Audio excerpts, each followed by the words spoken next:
O Fórum Económico Mundial deste ano em Davos decorreu num clima particularmente tenso. Europa e Estados Unidos mostraram as suas divergências sobre a Groenlândia, discurso após discurso, aumentando os receios de uma guerra comercial entre os aliados históricos. Embora Washington tenha acabado por recuar, as cicatrizes são profundas e os riscos económicos permanecem.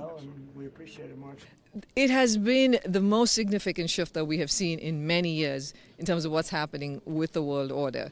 Now, it still remains the case that 80% of global trade is conducted by the rules of the World Trade Organization, so it's not completely chaotic, but we are at a precipice.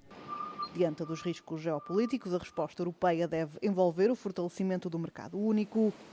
Gita Copinato, professora na Universidade de Harvard, acredita que realizar reformas nos 27 Estados-membros, de forma a mostrar que são capazes de união, enviaria uma mensagem à comunidade internacional.